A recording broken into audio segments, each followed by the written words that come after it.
오늘 은혜 받으실 하나님의 말씀은 요한 3서 1장 2절과 사도행전 10장 38절 말씀입니다.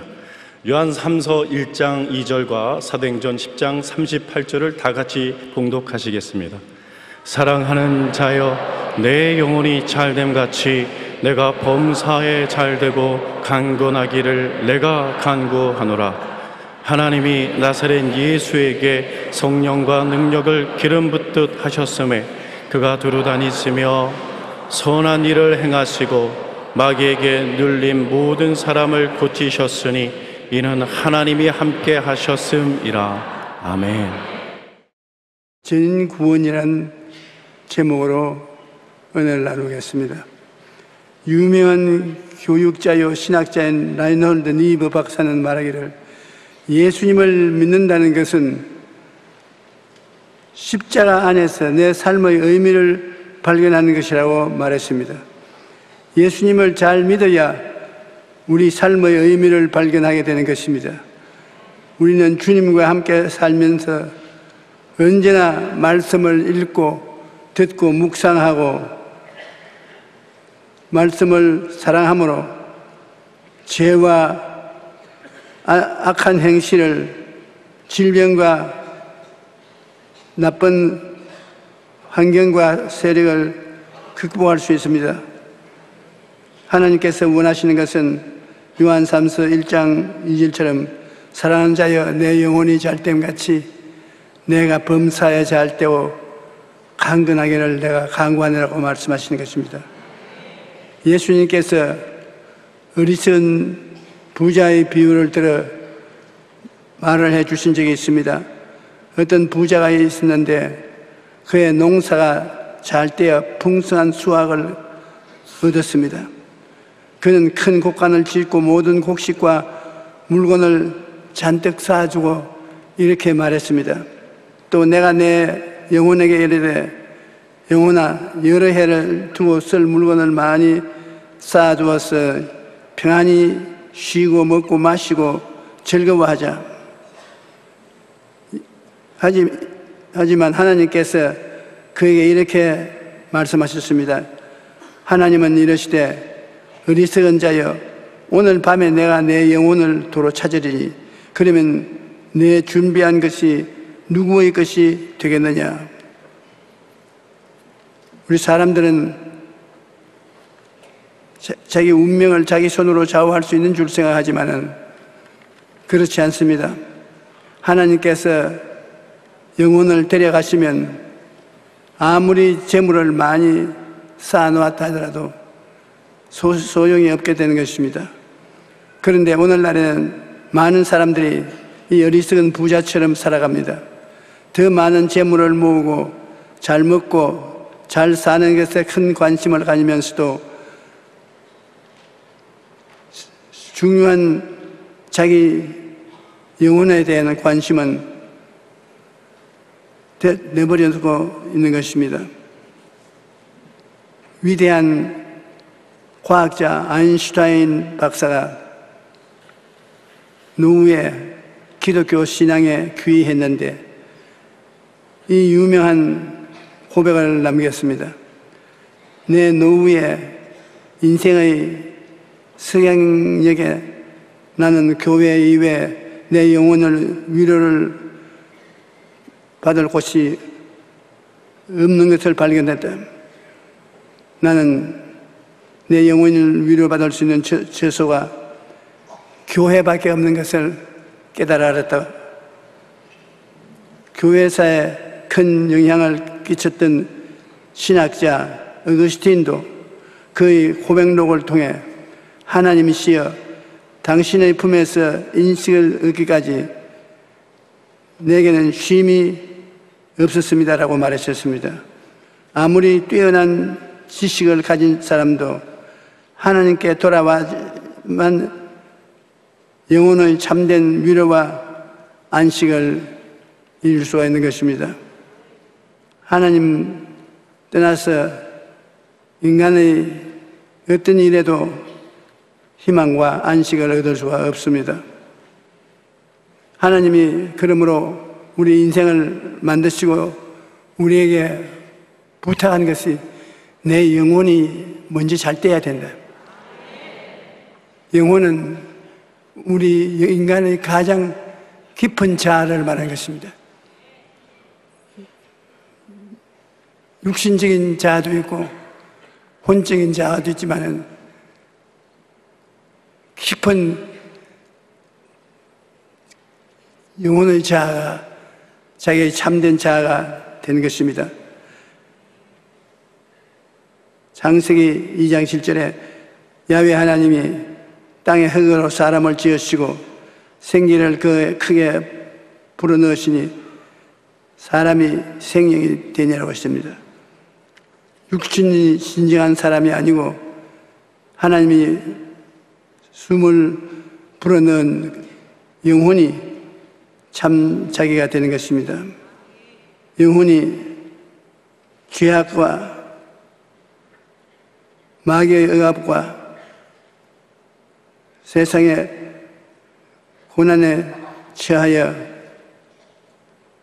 불안하게 되고 마귀의 지배를 받게 되면 영혼이 잘 될 수가 없습니다. 지킬 만한 것 중에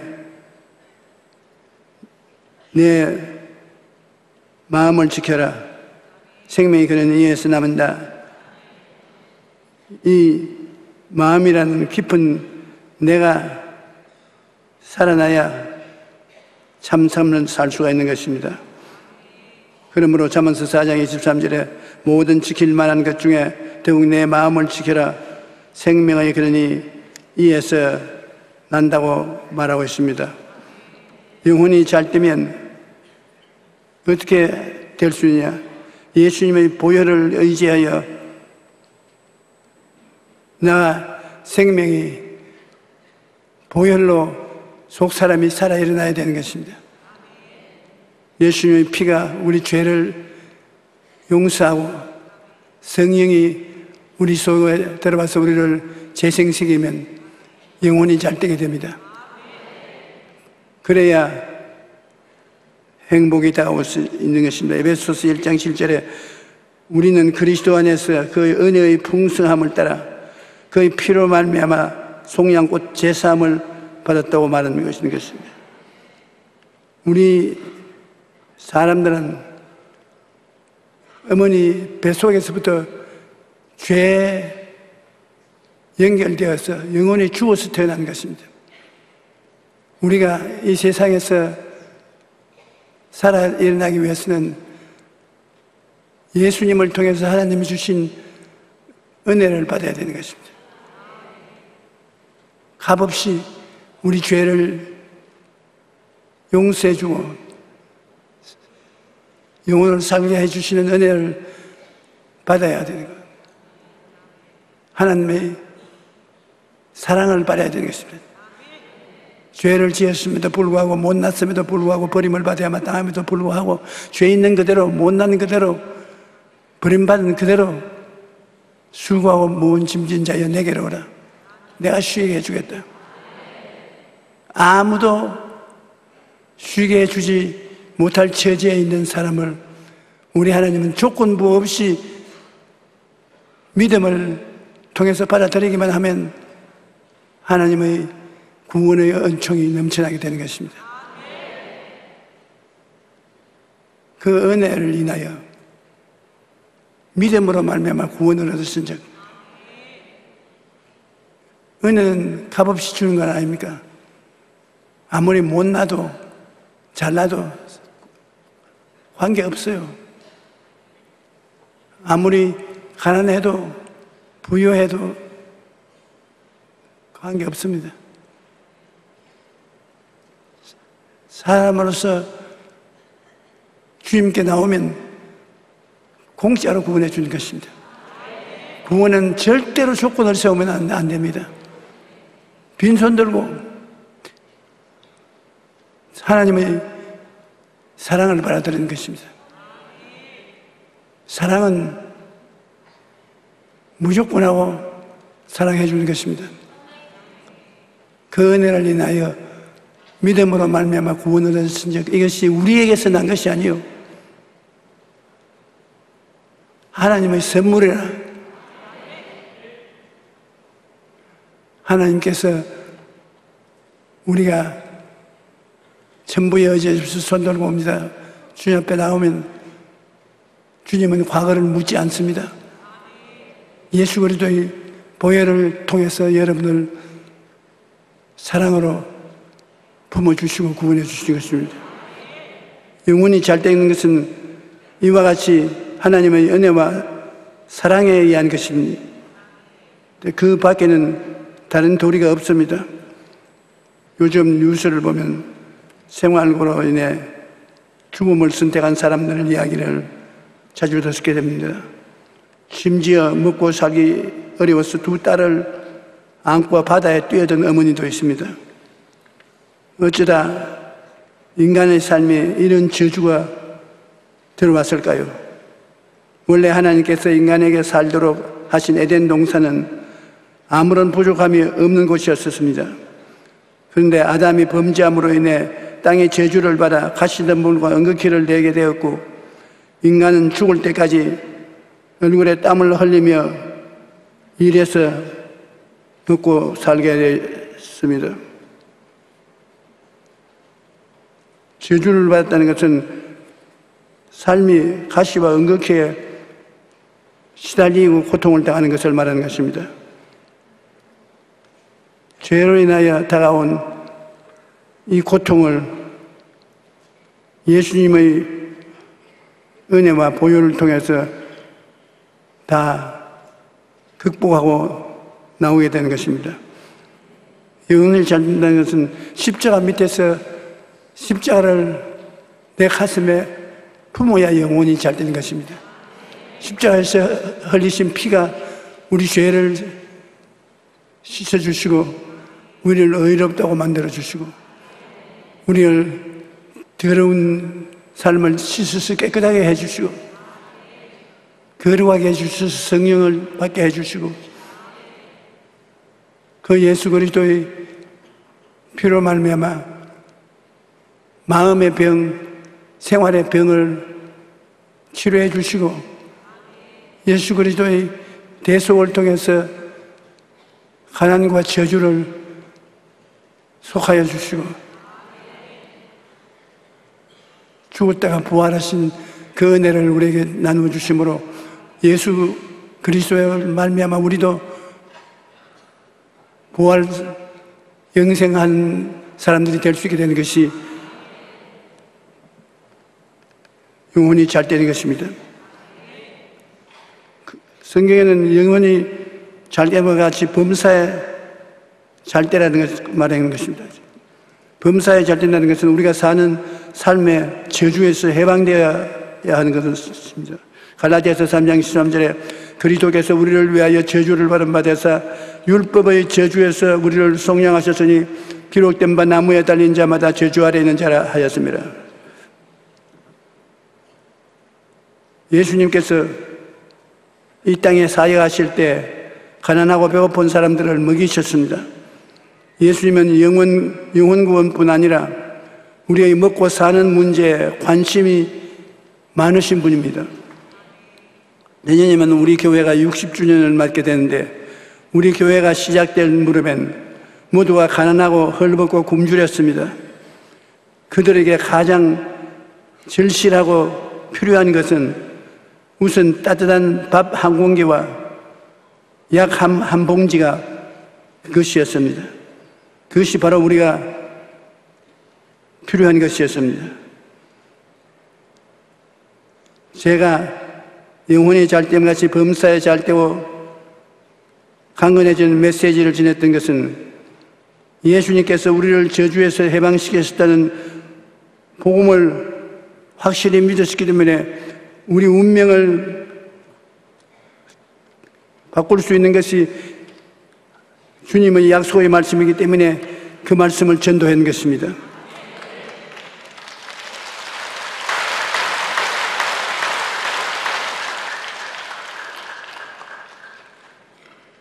갈라디아서 5장 24절에 보면 그리스도 예수의 사람은 육체와 함께 그 정욕과 탐심을 십자가에 못 박았느냐고 말한 것입니다.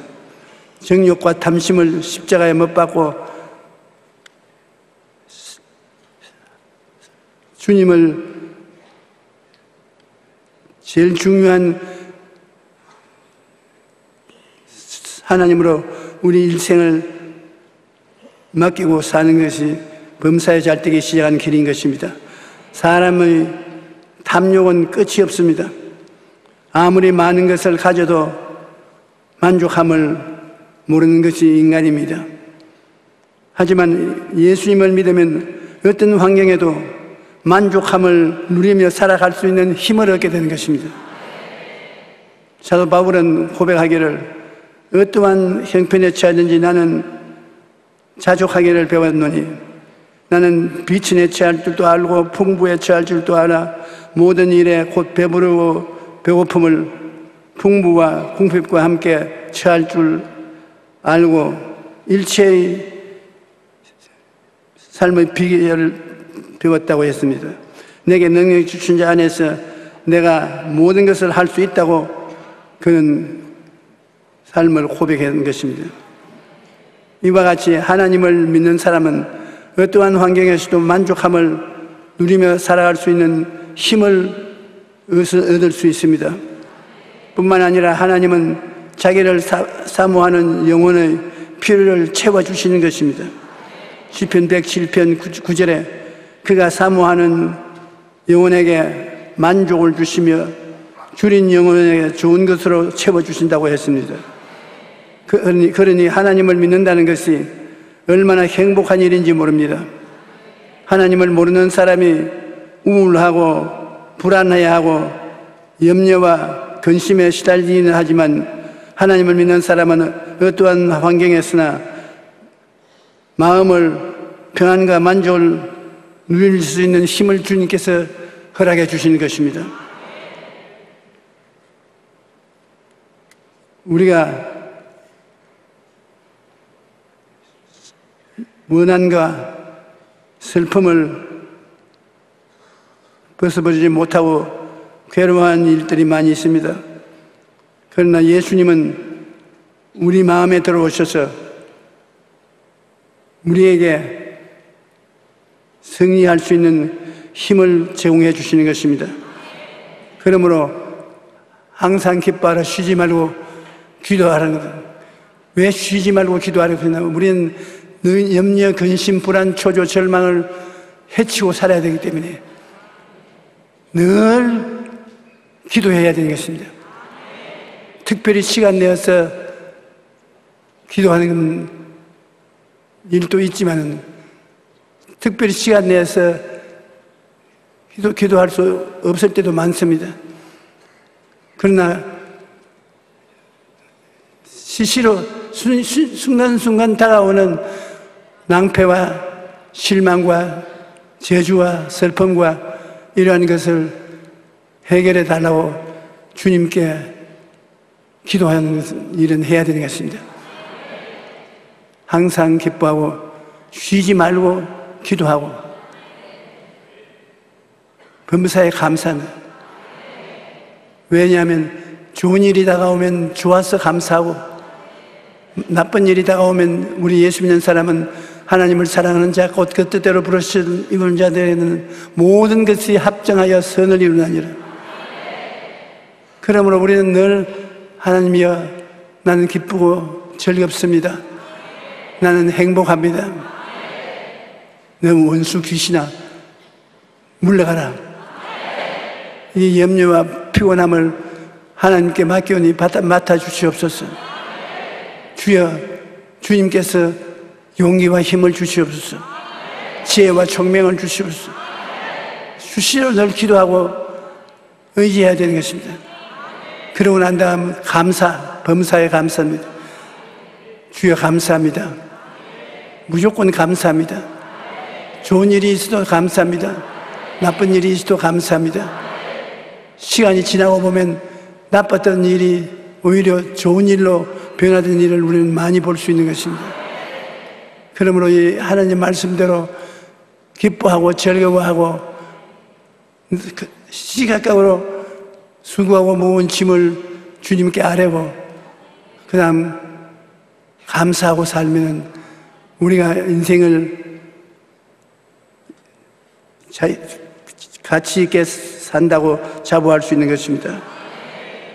마태복음 6장 33절에 그런즉 너희는 먼저 그의 나라와 그의 의를 구하라. 그리하면 이 모든 것을 너희에게 더하시리라. 젊은 사자는 궁핍하여 줄일지라도 야훼를 찾는 전 모든 좋은 일에 부족함이 없으리로다.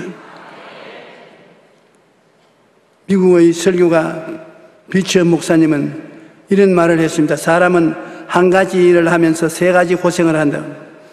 일하기 전에 실패할까 걱정하느라고 고생이고, 일하면서 수고하느라고 고생이고, 일을 끝내고는 결과가 잘 될까 안 될까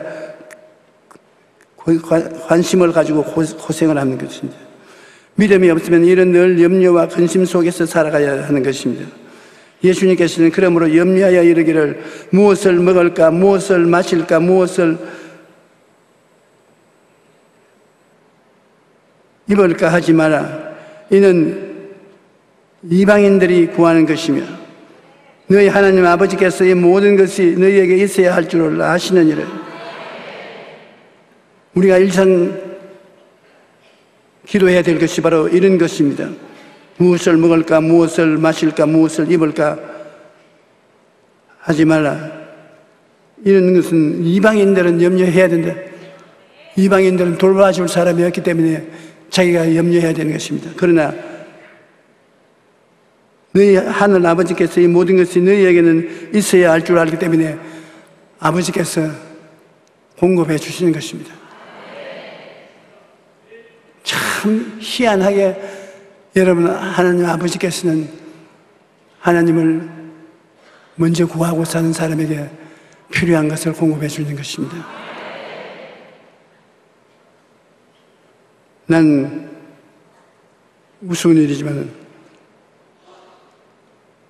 올해 들어와서 옷이 전부 나에게 작아요. 그 옷이 좀 커야 그 옷을 입고 주일 설교할 때 부끄럽게 생각하지 말아야 될 것인데 그렇게 하나님 앞에 말했더니만 일시에 양목이 막 줄지어 들어오는 것입니다.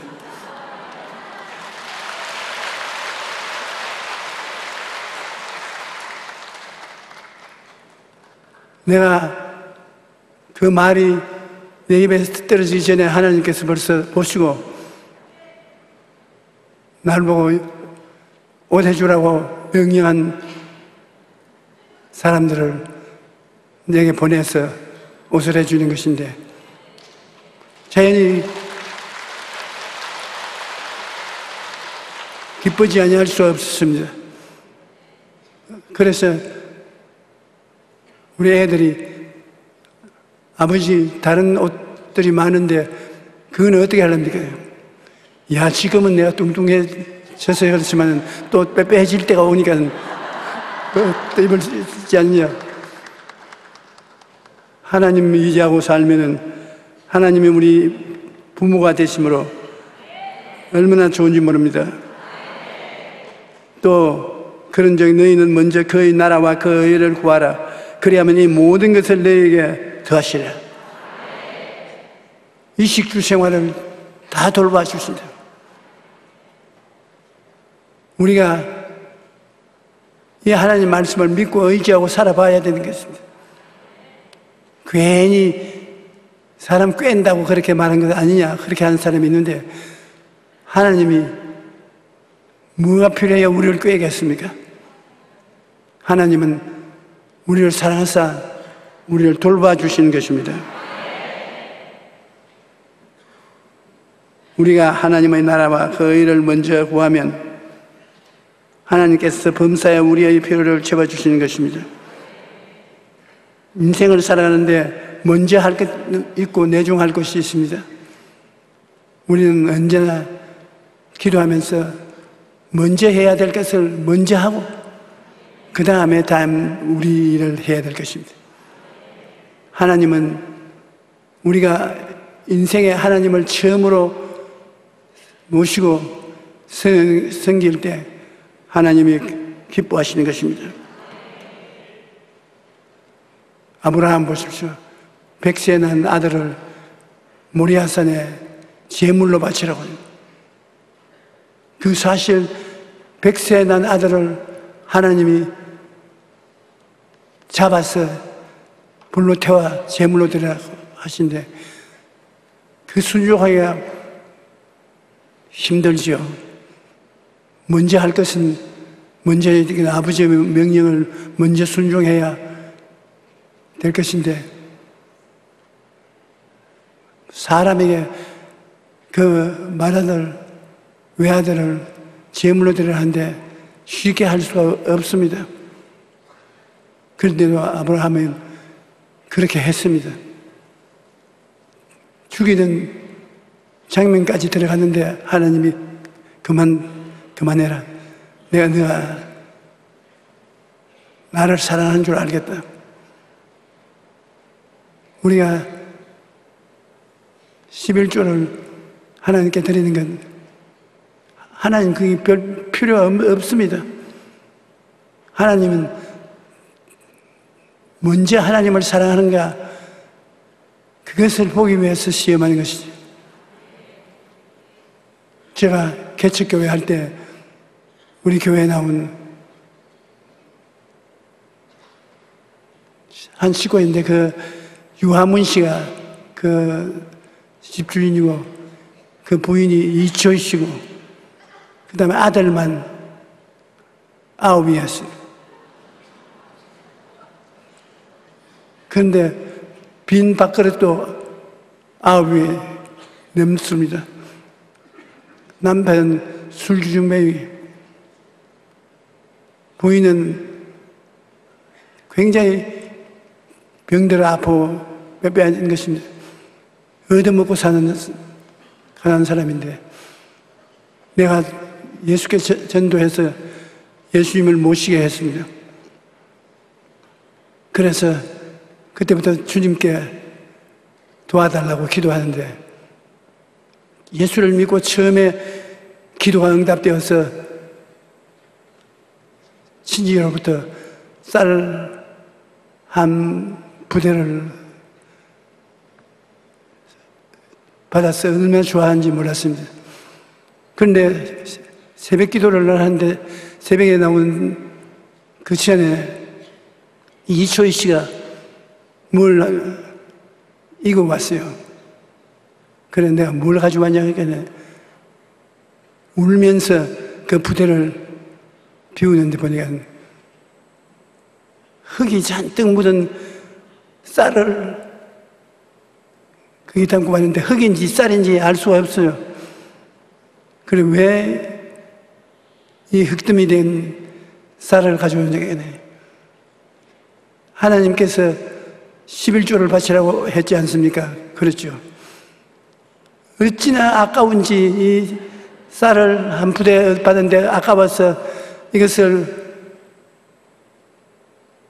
도로 집에 다른 부대에다가 부었다가 또 도로 붓고 오면서 쌀이 아까워서 너무 울다가 눈에 눈물이 가여서 앞을 잘 못 봐 논돌에 넘어져가지고서 쌀을 논돌에 퍼부 흩어졌으니까 그게 흙하고 같이 도로 담아서 쌀과 흙에 합쳐서 흙인지 쌀인지 알 수가 없어요. 그렇게 아까운 쌀을 11조를 바치 하나님이 그 마음을 보신 것입니다. 아까운 것을 생각 안 할 사람이 누가 있겠습니까? 그렇게 하나님을 믿으면서 제가 듣는데 앞에서 기도하기를 하나님 욕심도 많으십니다. 야, 못 살아 애쓰는 딸내미에게 그냥 줄 것이지 여기에다 뭐 11조를 또 빼앗아갑니까? 그런데 빼앗아가는 것이 아니라고.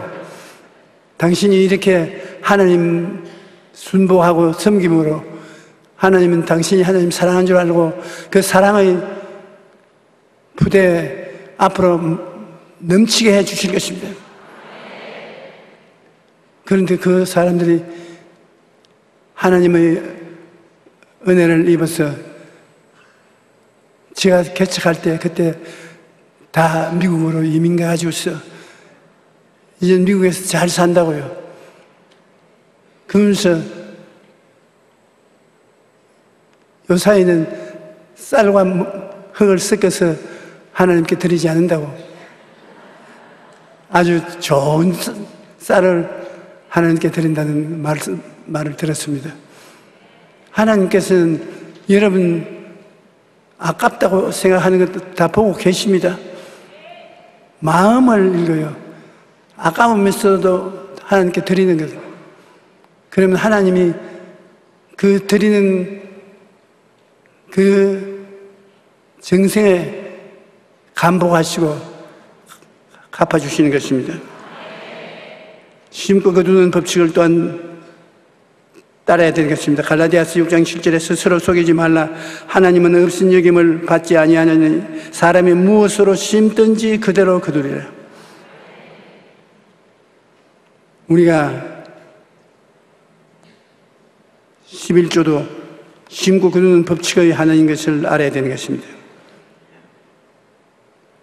우리 생각과 말을 또 지켜야 되는 것입니다. 잠언서 18장 20절에 사람은 입에서 나오는 열매로 말미암아 배부르게 되나니 곧 그의 입술에서 나는 것으로 말미암아 만족하게 되느니라. 입술에서 나는 못 산다, 안 된다, 할 수 없다, 괴롭다, 부정적인 말을 하면 그냥 말해서 끝이는 것이 아니라 그 말이 자기의 운명을 만들어가는 것입니다. 할 수 있다, 하면 된다, 해보자, 좋다, 성공한다, 승리한다, 그 말이 나가서 우리를 그러한 환경과 운명을 가질 수 있도록 도와주는 것입니다. 민수기 14장 28절에 그들에게 이르기를 야훼의 말씀에 내 삶을 두고 맹세하노라. 너희 말이 내 귀에 들린 대로 내가 너희에게 행하리라.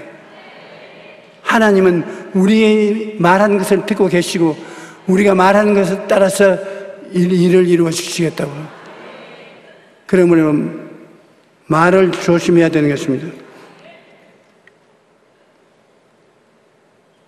우리가 영혼이 잘 되고 범사에 잘 되고 그 다음에 강건하기를 강구하노라 하십니다. 하나님이 나사렛 예수에게 성령과 능력을 기름 붓듯 하였으며 그가 두루 다니시며 선한 일을 행하시고 마귀에게 눌린 모든 사람을 고치셨으니 이는 하나님이 함께 하셨습니다. 하나님이 함께 하시면 모든 질병을 고치신다는 것입니다. 하나님이 병을 앓는 사람들을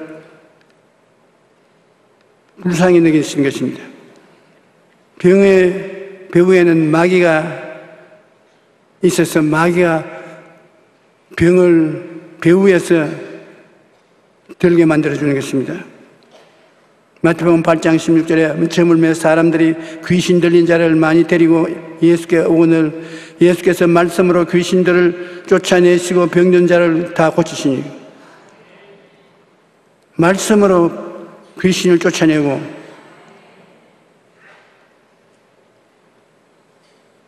병든 자를 고친다. 귀신들이 왜 주님을 두려워하느냐? 주님의 하시는 일을 회방하려고 오는데 우리가 대적을 하면 총밀이 촛불이 바람에 녹아질 그와 같이 귀신이 녹아지는 것입니다. 자기가 존재가 녹아져 버려요. 그러므로 견디지 못합니다. 사라지고 마죠.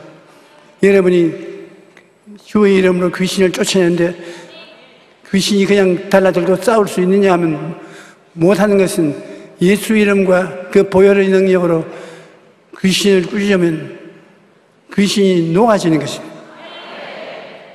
그건 성경에는 그렇게 기록해 놨지 않았지만 제가 기도하다가 내 눈으로 보았어요.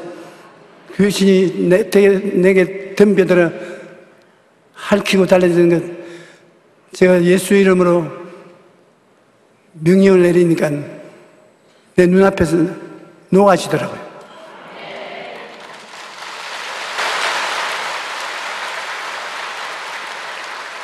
그전에는 제가 귀신과 싸울 때 굉장히 힘들 것이라 생각하고 또 힘들어서 괴로워했는데, 그 체험을 하고 난 다음에는 귀신을 무섭지가 않아요. 귀신이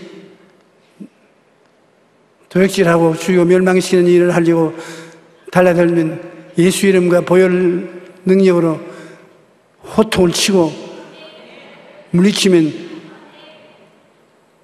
등불이 바람 앞에 꺼지는 것처럼 그 존재가 녹아지기 때문에 견디지 못했을 때 7개로 도망을 치고 마는 것입니다.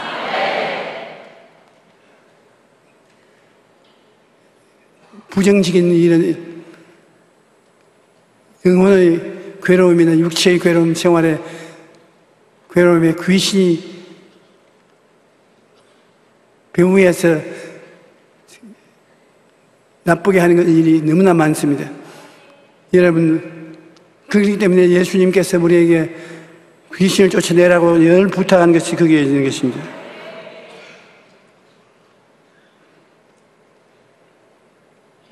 병의 배후에는 마귀가 있기 때문에 마귀를 먼저 쫓아내야 됩니다.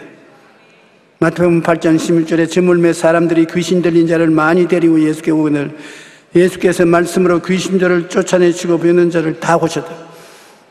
귀신들을 쫓아내고 병을 고치거든요. 배후에 힘을 주던 귀신이 우리가 쫓아내니까 귀신이 쫓겨나고 병이 고침을 받게 되는 것입니다. 야고보서 4장 10절에 그런즉 너희는 하나님께 복종할지어다 마귀를 대적하라 그리하면 너를 피하리라. 마귀는 여러분을 피하는 것입니다. 통계청에 따르면 1970년 우리나라 남성의 기대 수명은 58.7세로 60세에 미치지 못했습니다. 그런데 이제 기대 수명이 81.3세로 100세 시대를 눈앞에 두고 있습니다. 그런데 100세 시대를 맞이하면서 사람들이 가장 걱정하는 것이 건강입니다. 아무리 오래 살아도 건강하게 살아야 복이 되지 병들어서 살면 고통스럽습니다. 그래서 요즘 질병 없이 사는 건강 수명에 대해 관심이 높아지고 있습니다. 하지만 안타깝게도 우리나라의 경우 기대 수명과 건강 수명의 차이가 10년 정도로 평균 10년은 질병과 함께 살다가 이 세상을 떠난다고 통계청에서 말합니다.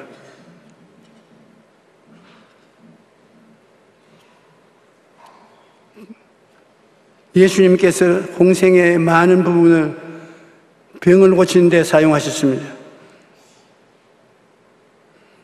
뿐만 아니라 제자들도 병을 고치는 사역을 하기 원하셨습니다. 12 제자를 부르실 때 보면 이에 12를 내세우시니 이는 자기와 함께 있어 일하기도 하고 보내사 전도도 이미 귀신을 쫓아내고 권능을 가지고 하라고 부탁한 것입니다. 주님께서 제자들에게 귀신을 쫓아내라는 말을 계속했습니다. 예수님의 제자들은 귀신을 쫓아내는 권능을 주님께서 주신 것입니다. 여러분 예수 그리스도의 제자들 아닙니까? 여러분 다 귀신을 쫓아내는 권능을 가지고 있습니다. 70인의 제자들을 파송하실 때에도 어느 동네에 들어가든지 너희를 영접하거든 너희 앞에 차려놓은 것을 먹고 거기 있는 병자들을 고치고 또 말하기를 하나님의 나라가 너희에게 가까이 왔다 하라. 예수님은 귀신과 병을 용납하지 않습니다. 요사이는 교회가 너무 점잖해져 가지고서 귀신과 같이 예배를 보고 쫓아내지 않고 조용하게 좀 있어줘요. 부탁을 하고 그런 거짓된 신앙을 가지고 있습니다. 우리는 병도 고치지 않고 그대로 내버려 놓고 있고 귀신도 함께 예배를 드리고 그러니까 나는 귀신이 귀신인지 교회가 교회인지 알 수가 없습니다. 예수님께서는 자기 공생의 3분의 2는 병 고치는 데 보냈습니다. 부끄럽게 느끼지 않았습니다.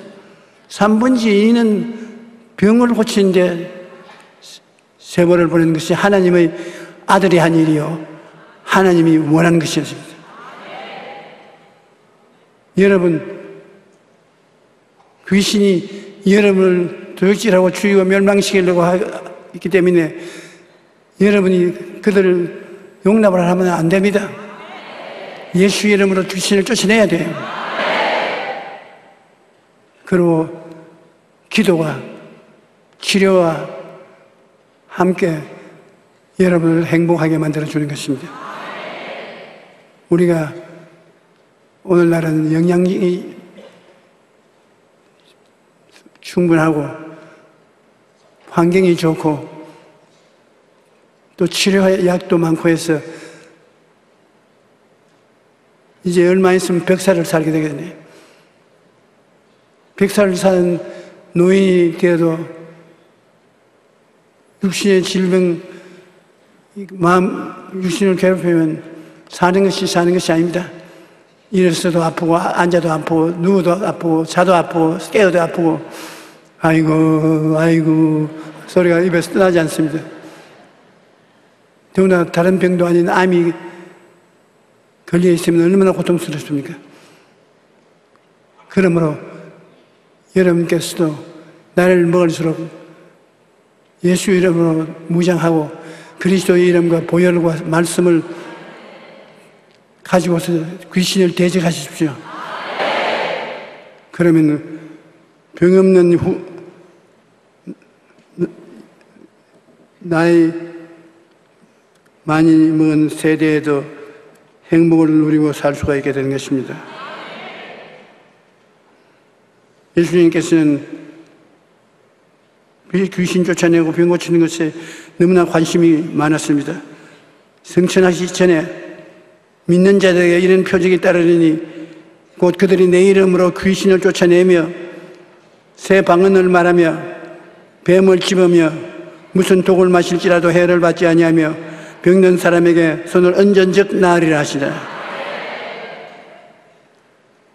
담대한 선언을 하신 것입니다. 여러분, 예수 그리스도의 말씀에 따라 살게 되려면 귀신을 쫓아내야 돼요. 방언기도도 해야 되고 무슨 독을 마실지라도 해를 받지 않는다고 했으니까 음식에 독이 있어도 무사히 이겨낼 수가 있습니다. 병든 사람에게 손을 얹어주고 나아라가 아니라 병든 사람에게 손을 얹고 기도해주는 일을 게을리하지 말아야 될 것입니다.